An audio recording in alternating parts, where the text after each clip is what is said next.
started off very meager. We said if we could all get $500, we would be ecstatic. And our first year out, everybody achieved over $1,000, which led us to believe that maybe there was a little bit more out there. So as the team captain, I set a minimum goal for myself of $5,000 per year, and I asked everybody to bring forward $1,000, and all of the new people say there's no way I can do it. I'll be lucky if I get my $275. And every year they're just amazed at the outpouring that you get from the community for this event. This year we are shooting for $20,000 minimum, and hoping to jump into the ranks of the big boys.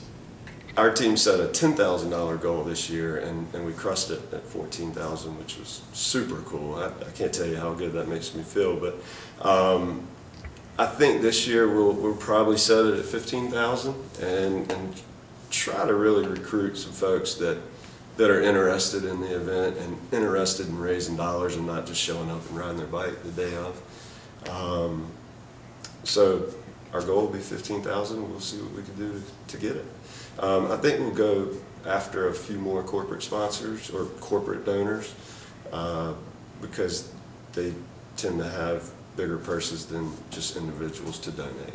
We look at the donations this year, we're looking at it to be a much more personal connection to things. So if somebody wants to give a blanket donation and doesn't want to talk about it direct, that is fine. But if they're thinking about their grandmother, their aunt, their child, you know, these things that are just so tough at points, I think we all just desire to be known, and we can help in some level just be just another conduit, a smaller step to understanding that you are known and you're not forgotten. And that was one of the pieces we're really looking at as a team, to be much more social about what people are up to in the periphery in the setup. And then most importantly, just getting out there earlier. And it seems like a no-brainer, but we all know everybody when the gun comes in.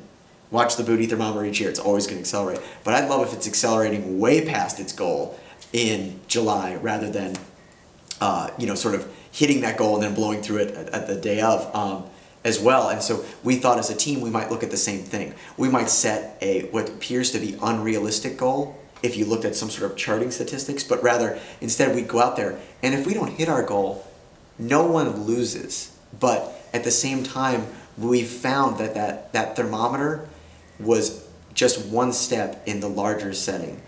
Well, last year we set a goal, and we looked at what we did the year before and thought, well, we're going to have more team members this year, so wouldn't it be great if we could get to, I think our goal was 15,000. Well, early on, what Todd and I have tried to do is to communicate out to our team members, not all the time, but as much as we can, and give them the tools and the resources to fundraise. Make sure they understand how to use the website. Make sure they understand all the other things that are out there that that you can do to fundraise. And we've actually organized several fundraisers that are independent and have had great success with that. And we also this year actually got sponsors for the first time. So we ended up with 5 sponsors that helped us to fund our jerseys, gave us some seed money to do some other big things so that we could raise a greater number of money, or a greater amount of money. So what ended up happening is that we blew through our goal pretty quickly. We communicated out, not that it was a competition, but it made it fun because we do have some competitive individuals on our team. And then Todd and I are a wee bit competitive because we did go look at the team rankings and see where we were, because it just makes it fun. We're all doing this for a good cause. So we would communicate where our team members were. One of our team members was in the top one of the top fundraisers for most of the kind of mid-weeks up until the very end. And then we had one of our Reboot members came in late and just was the largest fundraiser for all of Reboot.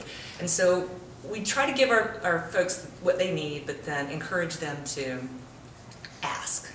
Because I do find that with this event, that if you ask, people want to give. Everyone is affected by cancer and they want to help out in some way. So, so those are some of the things that we do. Our goal this year is big. It's going to be big, right? Sure. Yeah.